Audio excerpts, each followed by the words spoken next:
Hello and welcome to another video from me, Steve. The channel is Mad About Hoovers and we are mad about Hoovers. And yeah, it's a Hoover.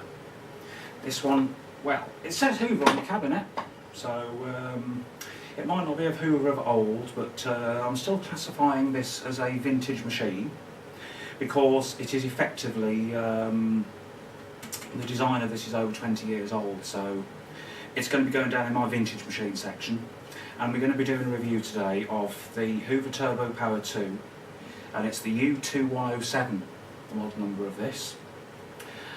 Now, this machine came from another collector who purchased it off eBay from the seller that was selling these as new old stock.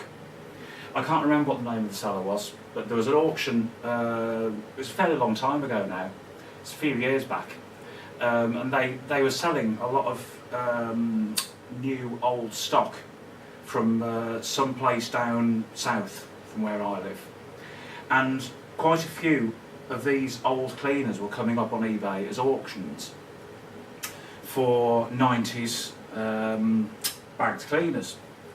Now, I wanted a few of those, but I couldn't afford to bid as high as the prices were going on them, because some of them were going for hundreds of pounds.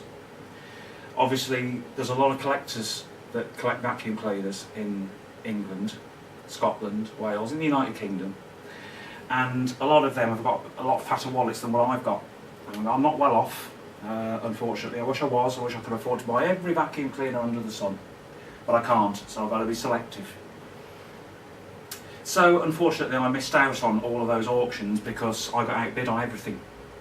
But what happened a little bit later on, a few months later, I saw one on eBay that was being sold by Alex, who is Pneumatic Vacuum on YouTube, so if you check his channel out, I think everyone knows he's got a lot more subscribers than I have anyway, so I mean, Alex is quite popular. He's been going a long time, and he used to do videos about pneumatic vacuum cleaners, basically Henrys and Hetties and anything by pneumatic, which is why he was called Pneumatic Vacuum. But he also had a liking for bagged Hoovers, especially these.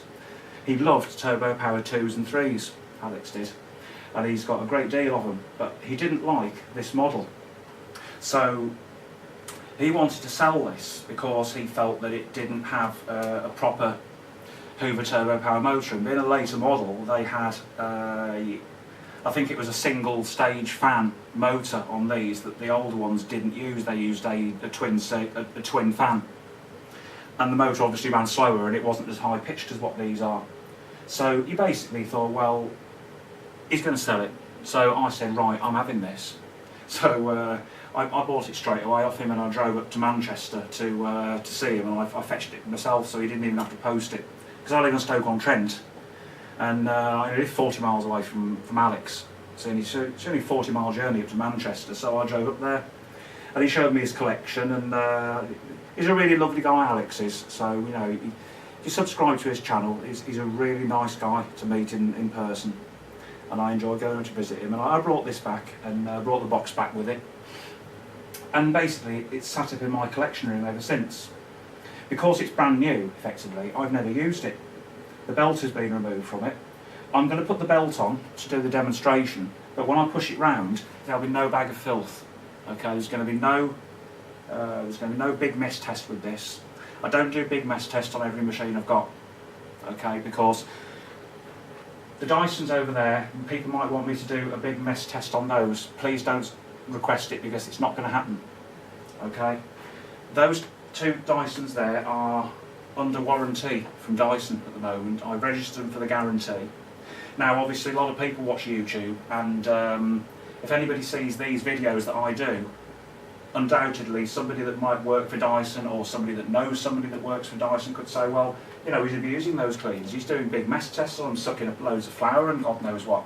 So they might, well, if I have a problem with those, invalidate my warranty if I start doing big mess tests with them.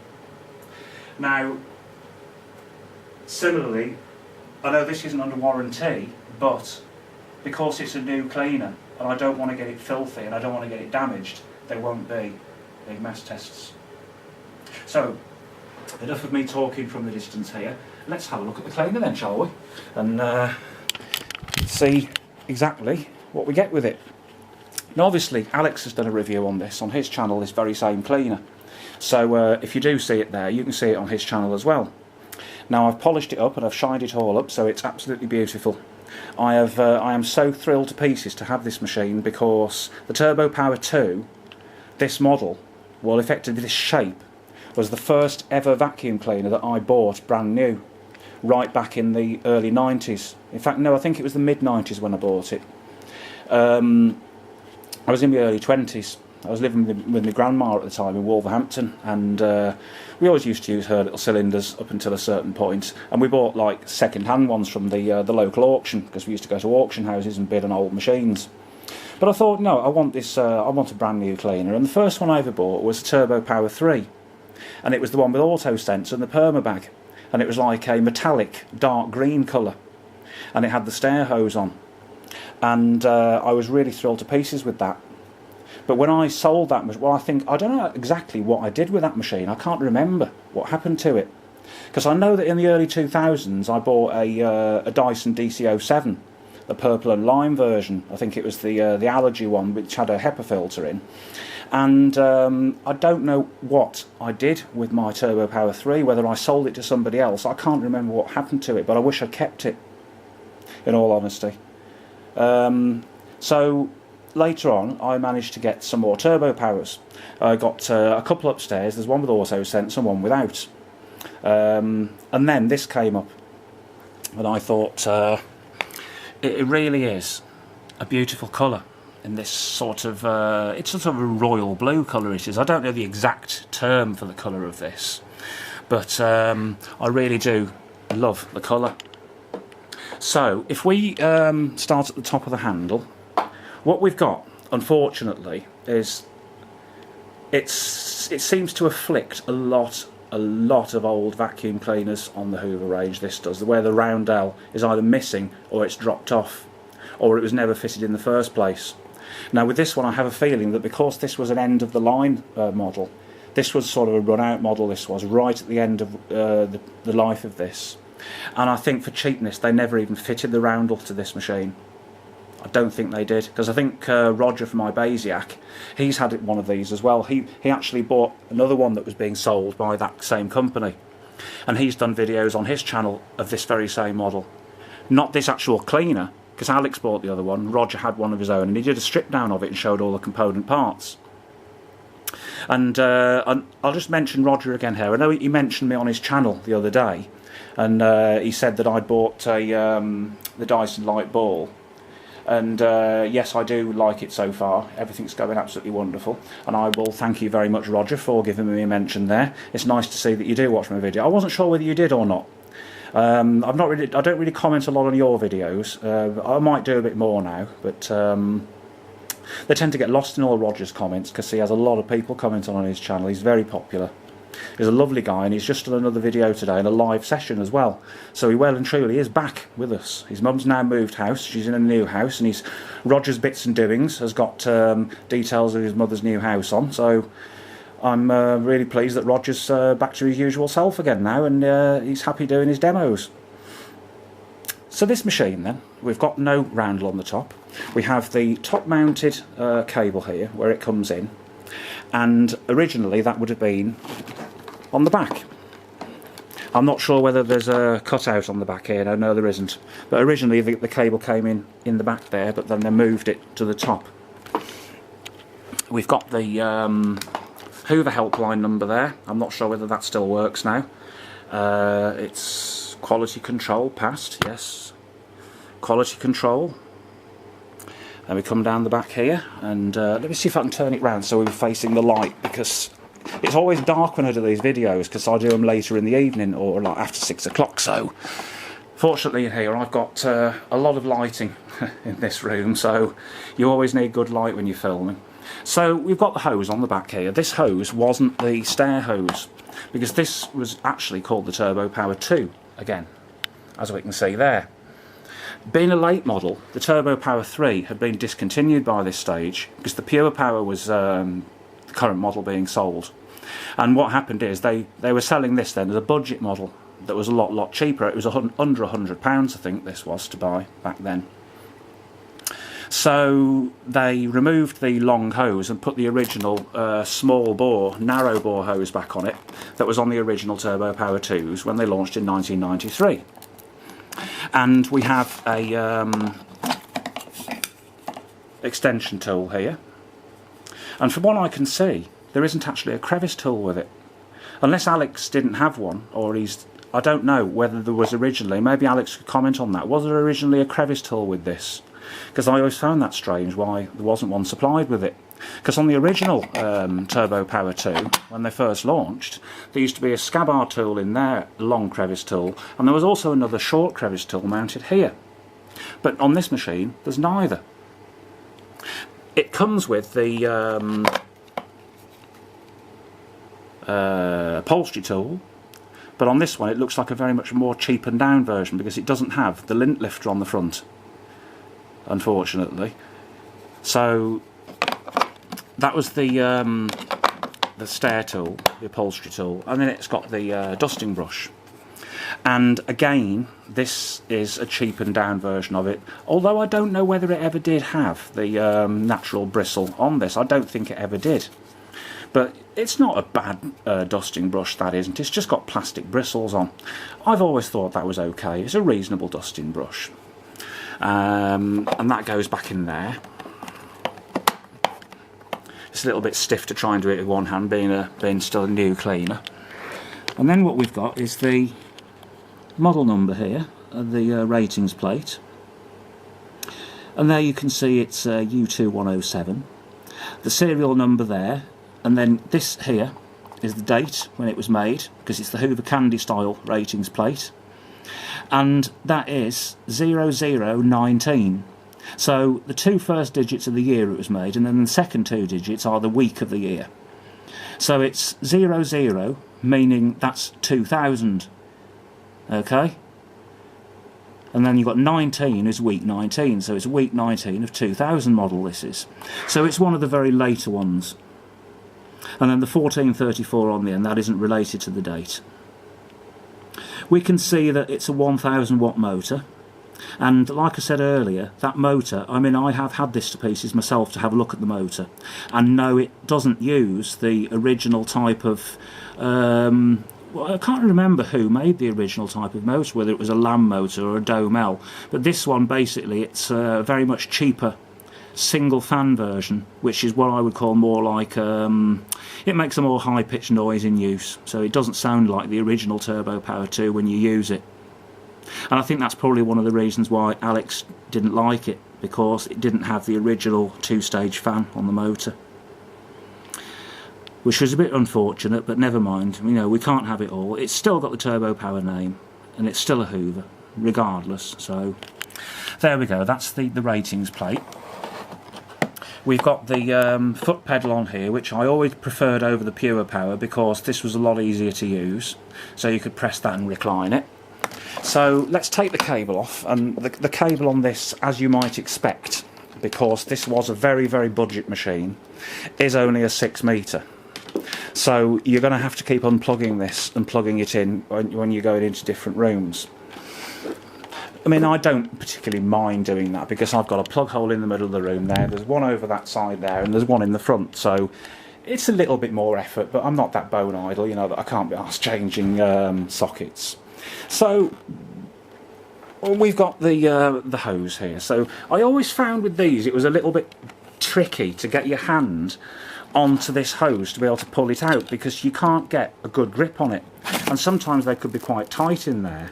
So that would remove like that, and you can see that it wasn't really a stretch hose in the sense of going up the stairs.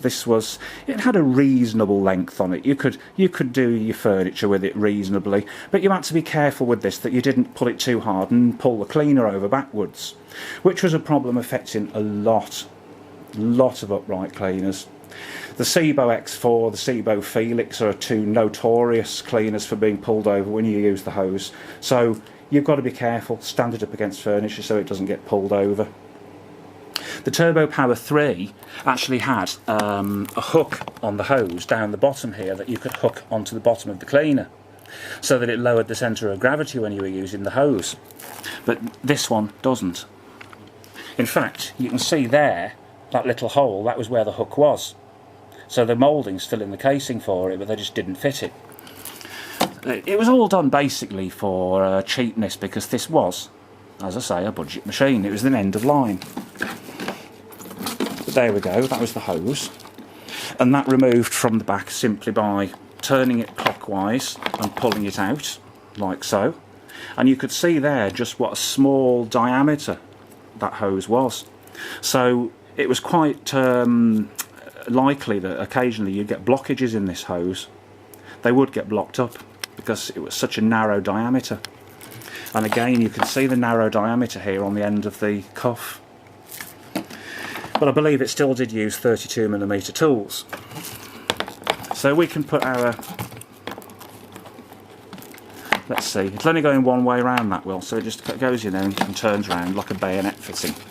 And then the hose will go back on and push back in down the bottom. Right, so that was the back, that was the tools, that was the hose and the foot pedal. Going on to the front of the machine now, what we've got is we've got our bag door here, and it says it's a 4-stage 1000 watt microfiltration on here, and you've got the badge of Madge, as they call it, down here, the royal appointment. So Hyacinth Bouquet, if you remember her from Keeping Up Appearances, oh, she'd have loved to have one of these, you know. If it was good enough for the Queen, it was good enough for Hyacinth. And then on the bottom here we've got, I don't like these this font that they use with that oval shape round it. I thought that was a little bit tacky, to be honest. And these edge cleaning signs, because it didn't really edge clean like the first ones. It was 1000 watts, as I say. You've got your height right selection there, which doesn't really need much explanation. Inside the bag, take the back door off there, and we can see that's perfectly clean in there, because it's never been used to pick up dirt, unless, I think Alex did one small demonstration with it when he very first had it, but he didn't pick much up with it. Here's the belt that was in the machine. I believe Alex changed this belt because the original one had stretched so much it wasn't any good, so that was the belt. And then you've got an aftermarket bag, because I think Alex had the original one out. Is this a Hoover bag? Is this a genuine one? No, I don't think so. Or maybe Alex would say whether that's a genuine one or not. I don't think it is. But, you know, it doesn't really matter anyway, because it's not really used to pick dirt up.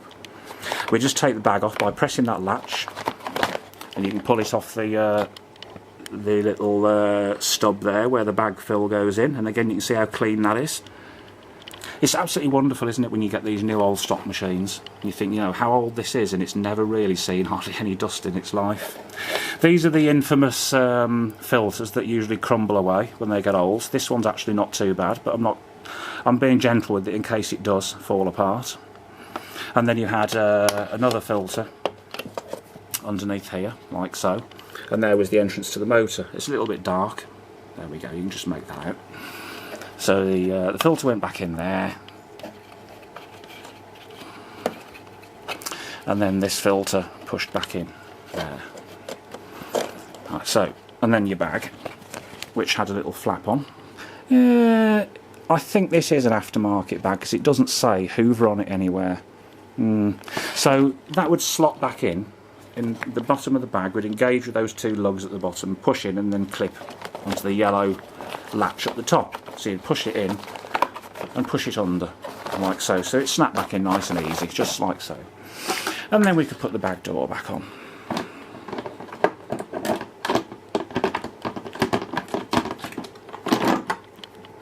Like so. Right, underneath of it, let's tip it over.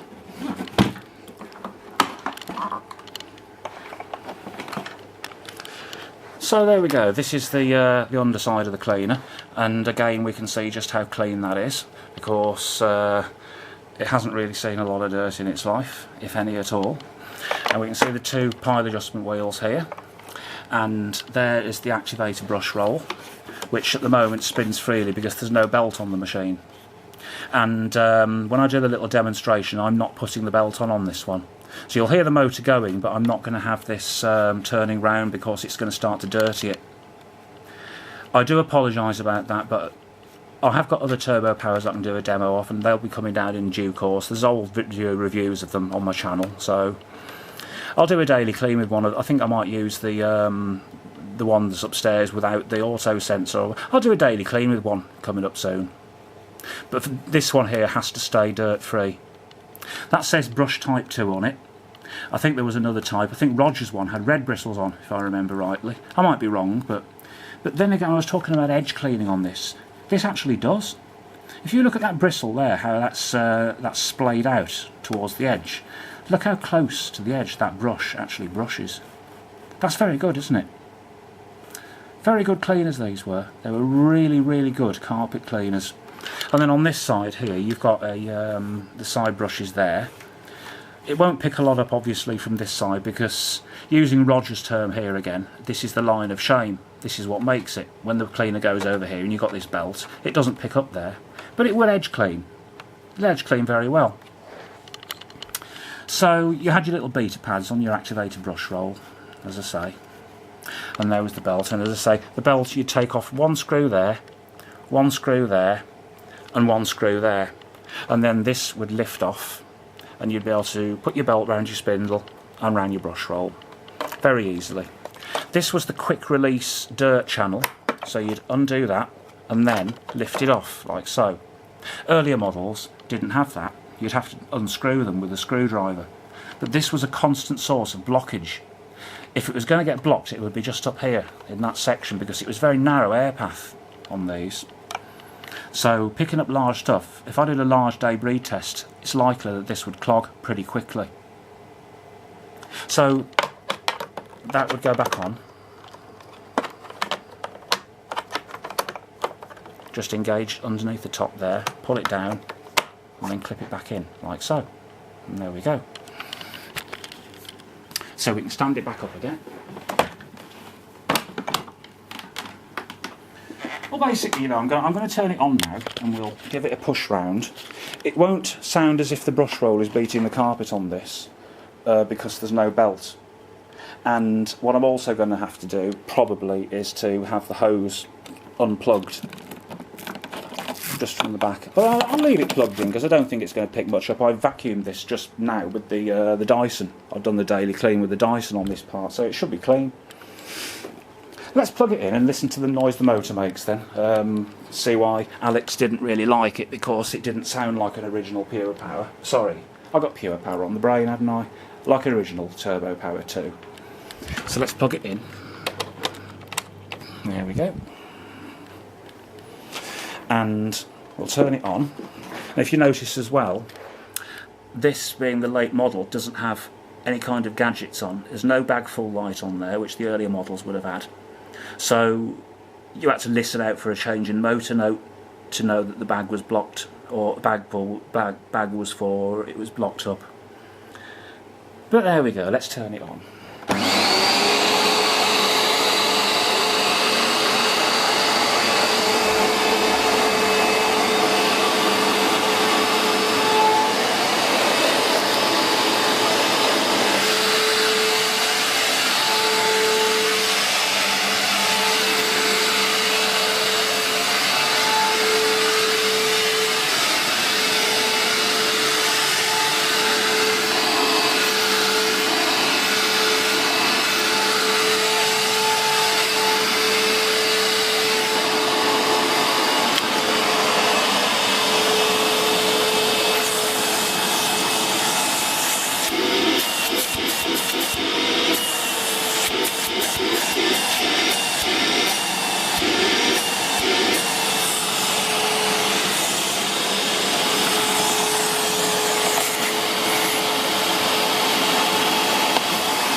So those sort of Hoover connoisseurs would know instantly that that sound was not the sound of an early original Turbo Power 2. It just doesn't sound the same, does it? And it wasn't, basically. That Hoover used a much cheaper motor in there at that time. but it would have sounded a little bit different with the Brushroll going round. You'd get that little rumble coming from it as it started to beat, as it swept, as it cleaned, because these actually still did do that. Incidentally, well, I'm sure most people know that's where Roger's channel name comes from. Ibasiak, it's the initials of it, beats as it sweeps as it cleans. Anyway, that's a little look there at the U2107, the new old stock machine that I bought 3 years ago. And I hope people enjoyed seeing one of these. It's going to be staying upstairs, not being used. I shall put the belt back in the bag housing there afterwards, and it'll be going back up there. And in 10, 20, maybe 30 years time, if I'm still around, you know, it might be worth a bit of money. It might not be, but there you go. Oh, there's one more thing I didn't show, and that was the post motor filter. So if we knock the back onto the flat position and then put it down, we can see the filter there, and we just open the filter door, and that is the post motor filter.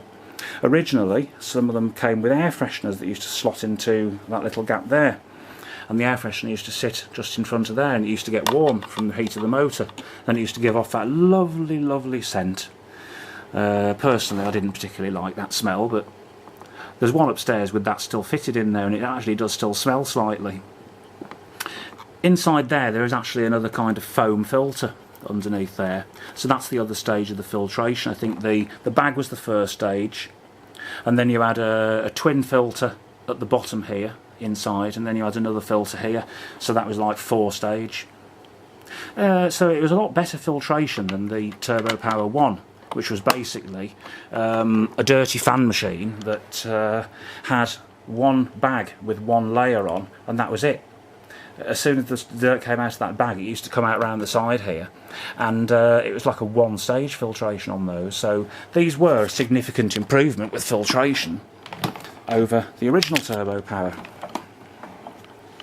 So I think we've covered everything now with it, and I hope everyone liked that nice little look at this. So I shall see everybody again on the next review. Bye for now.